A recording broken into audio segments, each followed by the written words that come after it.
छोड़ दो इसे। नहीं नहीं नहीं, छोड़िए।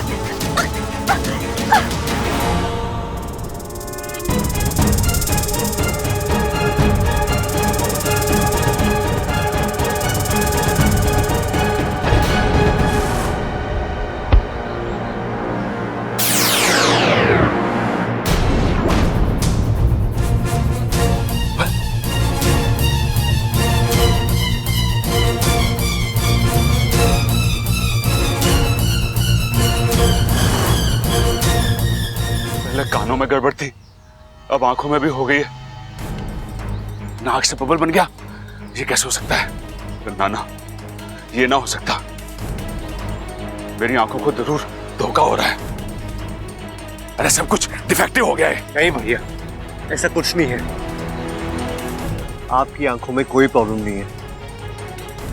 आपने जो देखा बिल्कुल सही देखा। अरे किसने क्या फेंका वो छोड़, पहले जो मैंने देखा वो बता। भैया मैं वही कह रहा हूं, आपने बिल्कुल सही देखा। प्रॉब्लम मुझ में है। देखिए भैया, आपको सुनने में थोड़ा अटपटा लगेगा, लेकिन चटपटा लगेगा? छोटे तू खाने के लिए भी लाया क्या? अभी मेरा खाने का मन ना है। तू पहले ये बता कि जो मैंने देखा वो। भैया चटपटा नहीं, अटपटा। देखिए भैया, अब मुझ पे एक एहसान कीजिए। अगले कुछ मिनटों में मैं जो कुछ बोलूंगा ना, उसे ध्यान से सुन लेना। हाँ, चीजें दोहराने की ताकत नहीं है मुझ में, प्लीज। हाँ छोटे, मैं ध्यान से सुनूंगा, अपने कान खोल के सुनूंगा। हाँ भैया,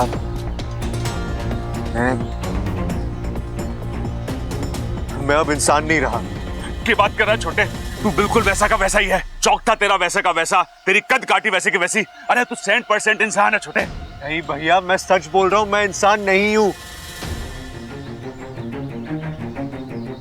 दरअसल भैया मैं एक इच्छाधारी नाग बन गया हूं। अरे ये कैसे मुमकिन है? एक इंसान इच्छाधारी नाग कैसे बन सकता है? मेरी टांग खींच रहा है ना? नहीं भैया, मैं सच बोल रहा हूं। और फिर आपने खुद अपनी आंखों से मुझे नाग से इंसान बनते हुए देखा ना। भैया ये सब कैसे हुआ, क्यों हुआ, मैं नहीं जानता, बस हो गया। बेटे ये सब कब हुआ? भैया जब वो सपेरा हमारे घर में आया था ना, तो मैं एक नाग की तरह बर्ताव कर रहा था, एक नाग की तरह रेंग रहा था। भैया मैं आपको सब कुछ बाद में समझाऊंगा, लेकिन अभी हमें अच्छा को बचाना है, उसे छुड़ाना है वहां से। चलिए मेरे साथ। मतलब तू वाकई में छोटे? ना छोटे, मुझे यकीन ना हो रहा। एक इंसान रातों रात कैसे? पर छोटे तू कह रहा है तो झूठ भी ना कह रहा होगा। मैं तो तेरा भाई हूं, कहीं मैं भी तो इच्छाधारी नाग नहीं हूं और मुझे भी अभी तक पता ना चला हो। छोटे एक काम कर, तू बीन बजा, उससे मुझे पता चलेगा कि मैं इच्छाधारी नाग हूं या नहीं। भैया प्लीज मौके की नजाकत को समझो। इच्छा उन खूंखार डाकुओं के बीच फंसी, हमें उसे बचाना है। प्लीज चलिए अभी। लेकिन छोटे, लेकिन कुछ नहीं भैया। इच्छा की जान दुनिया की बाकी सभी चीजों से ज्यादा कीमती है। चलिए।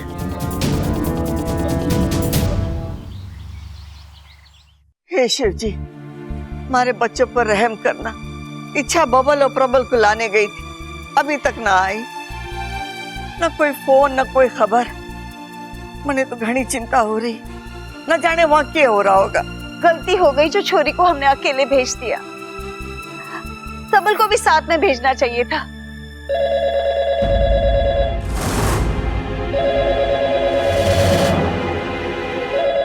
हेलो। अबे अपनी हेलो अपने पास रख। अरे पहले लौटा तो दो। हैं? अरे मतलब मेरे मुंह से निकला हुआ हेलो तुम्हारे कान के अंदर घुसा। अब जब तक कान से बाहर निकाल के मुझे वापस नहीं दोगे, तब तक मैं अपने पास कैसे रखूंगा? अबे मैं किडनैपर बोल रहा हूँ। भूल गया? हमने तेरे भाई को उठाया है। गुस्सा क्यों कर रहे हो आप मेरे पे? चिल्ला क्यों रहे हो आप? हेलो डाकू भैया, आप गुस्सा मत करिए। इन्हें मतलब सबल भैया को भूलने की आदत है। तो थोड़ा बहुत भूलने की आदत मुझ में भी है। भूल जाता हूँ कि मैंने पैसे मांगे थे, भूल जाता हूँ कि तुम लोगों ने मुझे नकली नोट थमाए, और भूल जाता हूँ कि मैंने तुम्हारे लोगों को जिंदा रखने का वादा किया था। डाकू भैया, आपको कुछ भी भूलने की जरूरत नहीं है। जो कहना आप मुझसे कहिए। मुझे दे, मैं ठीक करती हूँ उसे। हेलो डाकू बेटा, मैं दादी बोल रही हूँ। अच्छा बेटा बताओ ना क्या बात है? ओहो, अब दादी मुझसे कहानी सुनेंगी। एक डेढ़ सयानी बुढ़िया थी। बुढ़िया होगी इसकी माँ। हाँ बेटा, क्या बोल रहे थे? उसने अपनी बहू के हाथों असली नोटों की जगह नकली नोट भिजवाए। नहीं नहीं बेटा, दरअसल बात अभी कहानी खत्म नहीं हुई है। बुढ़िया की बहू तो सयानी थी, लेकिन लुटेरा उससे 100 गुना सयाना। उसने प्रबल को तो छोड़ दिया, लेकिन बहू अटक गई। अब वो डाकुओं के कब्जे में है। अब बुढ़िया क्या करेगी? अपनी बहू को छुड़ाने के लिए असली नोट भेजेगी या बहू को? नहीं नहीं डाकू बेटा, इच्छा को कुछ मत करना। हेलो डाकू बेटा। अरे नास पीटे ने फोन रख दिया। हे शिव जी, हमारे बच्चों की रक्षा करना।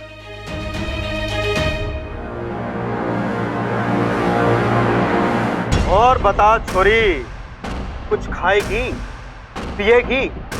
इतना लंबा चल के आई है, तुझे भूख लगी होगी। ए लाल बादशाह, जाकर प्लास्टिक के चावल और रबड़ की रोटियां ले आ, और एकदम टेस्टी।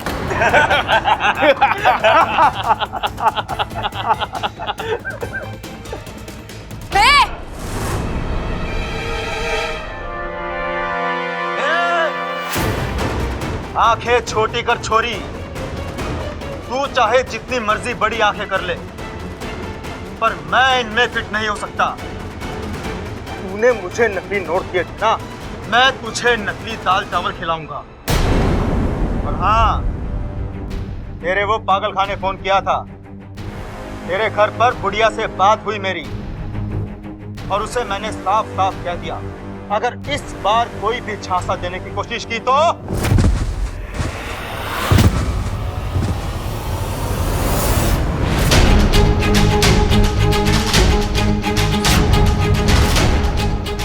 बब्बर जी,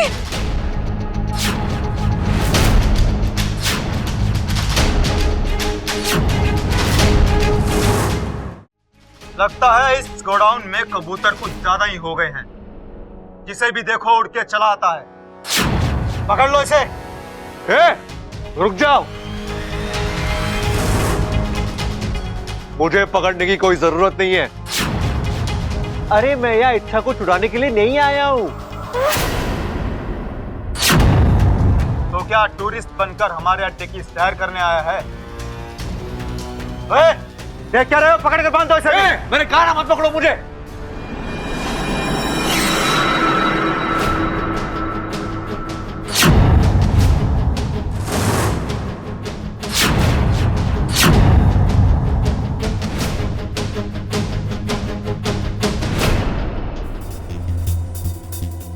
अरे मैं तो आपको थैंक यू बोलने आया हूँ। अबे छोड़। दिल से थैंक यू, लंबा वाला थैंक यू, भारी वाला थैंक यू, थैंक यू। ये बल्कि को अचानक क्या हो गया? डाकू को गले लग रहे हैं, उसे थैंक यू बोल रहे हैं। लगता है इनके फोन पर चोट लग गई है, गहरा असर हुआ है। Thank you. हट गए।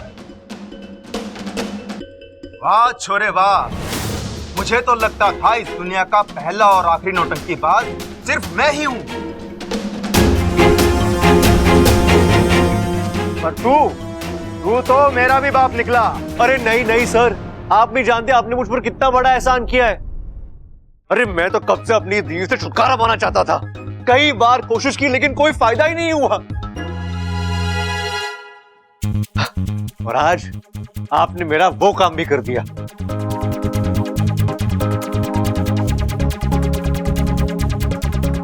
तू हमें बेवकूफ बना रहा है ना? बेवकूफ? आप? इसकी पेन कहाँ गई?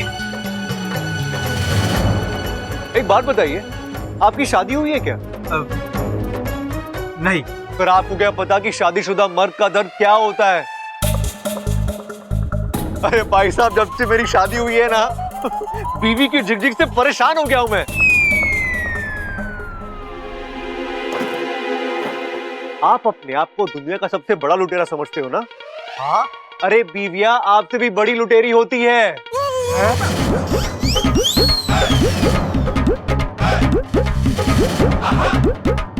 अरे शादी के बाद पति के सुख चैन नींद पर ऐसे डाका डालती है, ऐसे डाका डालती है कि बेचारा पति गुलाम बन के रह जाता है, गुलाम।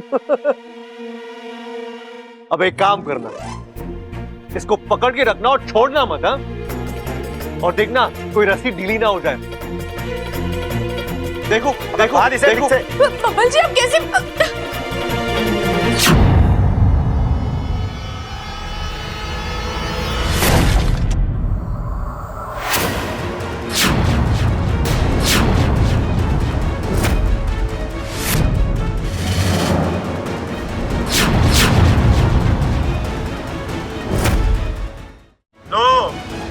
हीरो के बाद कॉमेडियन भी आ गया। अबे ये कोई पिक्चर चल रही है क्या, जो हर कोई विलन के अड्डे पर बारी बारी से एंट्री कर रहा है? पिक्चर अभी बाकी है मेरे दोस्त।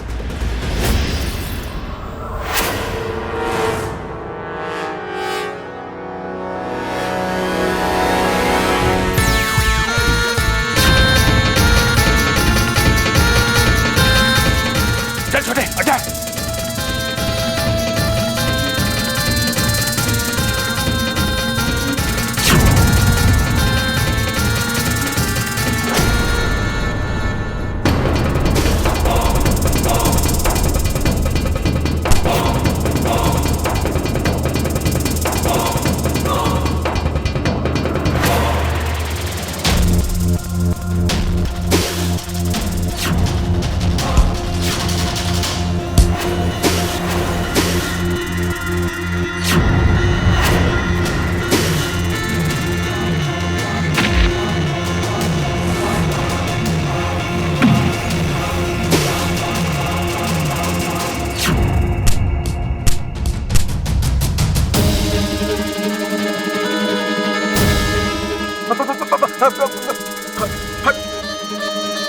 भैया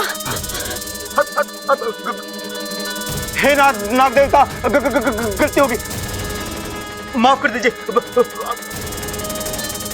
आज के बाद कभी कभी गलती नहीं करूंगा, सच में।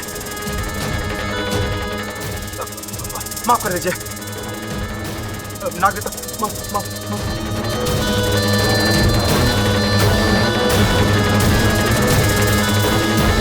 वाकू तू भी ना, जब भी तेरी जरूरत होती तू पहुंचने में देर कर देता है। खैर तू कर भी क्या सकता था, जब सर पर चार चार चील मंडरा रहे हो तो पहले अपनी जान बचाऊंगा, तभी इच्छा की जान बचा पाऊंगा ना। जहां तक मैंने देखा था डाकुओं की गाड़ी इसी तरफ गई थी, हो ना हो उनका अड्डा भी इसी तरफ ही है। अरे ये तीनों, अरे भैया आपने बैग से असली नोट तो निकाल लिए ना? अरे हाथ छोटे, ये देख। लगता है छुट गई डाकुओं के चंगुल से। नागोमीते अब इच्छा के साथ दो पहलवान है, अब उसे मेरी जरूरत नहीं है। चल बेटा वाकू निकल ले।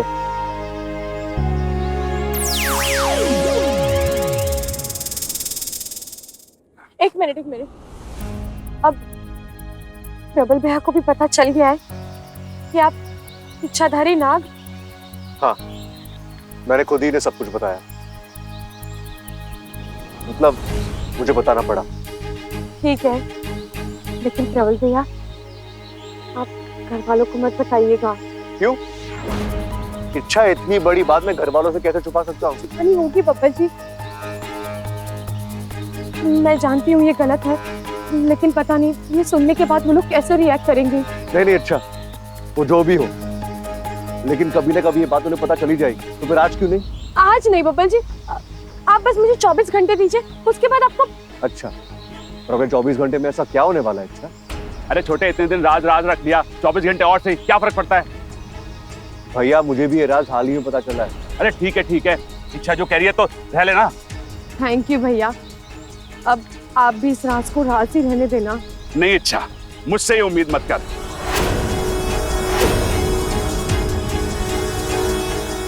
मैं तो राज को राज ही रहने दूंगा। चलो चलो। नहीं साहूकार जी, सिर्फ गहने ही नहीं, घर भी बेचना है। मंगल ग्रह पे जाके रहेंगे, तुम्हें कोई तकलीफ है? अरे तुम तो दाम बताओ। अरे फोन रख दो दादी, अब इन सब चीजों की कोई जरूरत नहीं है।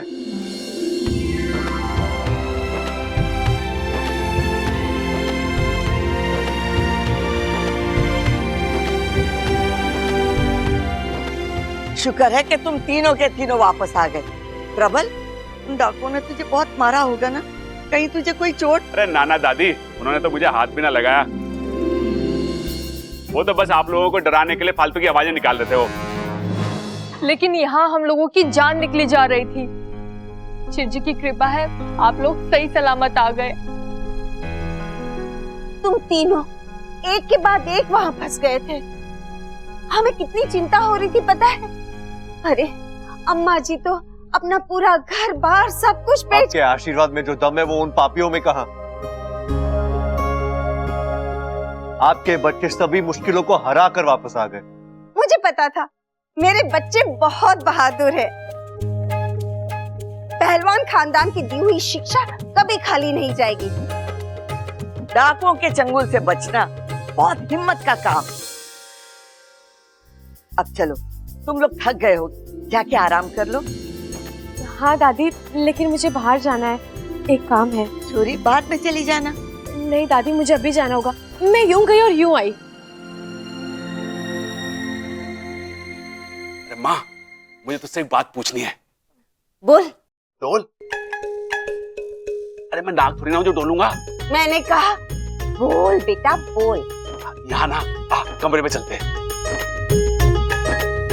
छोरा, तुझे भूख लगी होगी, तू कुछ खा ले, फिर जाके आराम कर ले। नहीं दादी, भूख तो नहीं लगी है, बस थोड़ा सा दूध दे दो।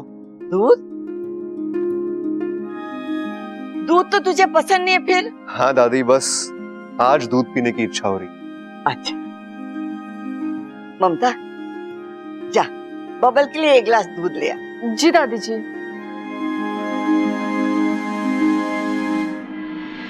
अरे अरे बेटा, क्या बात है, क्या है? अरे माँ, तुझसे एक जरूरी बात पूछनी है मुझे। क्या? ऐसे ना, पहले तू मेरे सर पे हाथ रख के कसम खा कि मैं जो कुछ भी पूछूंगा तू उसका सही सही जवाब देगी। हाय हाय, ऐसे क्या पूछने वाला है? अरे ना, पहले सर पे हाथ रख के कसम खा।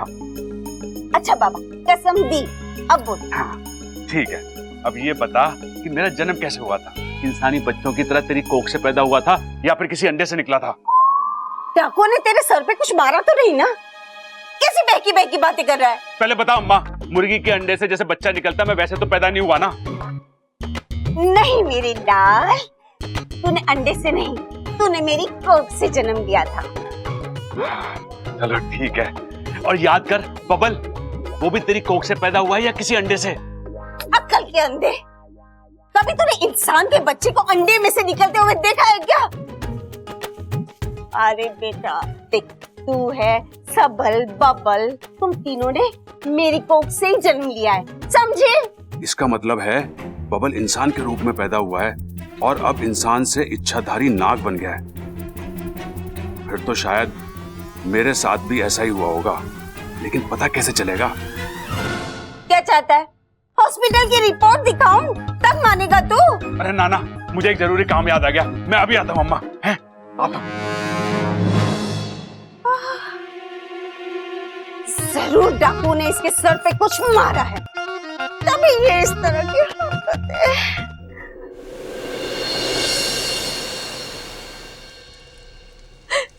हे नागोमी देव, क्षमा क्षमा नागोमी देव, मैं आपके सामने फन टेकती हूँ, अपनी पूंछ रगड़ती हूँ, मुझे माफ कर दीजिए। मैं आपका अपमान नहीं करना चाहती थी, मैं तो पूरी कोशिश कर रही थी पूजा में आने की, लेकिन नहीं, मैं आपको कोई सफाई नहीं दे रही हूँ, मैं बस आपसे दया चाहती हूँ। इस एक गलती को माफ कर दीजिए, आइंदा ऐसी गलती कभी नहीं होगी। मैं आपको वचन देती हूँ नागोमी देव, आप जो कहेंगे, जैसा कहेंगे, मैं सब करूंगी। आप बस रास्ता दिखाइए, बस इस गलती का निवारण कैसे करना है ये बता दीजिए।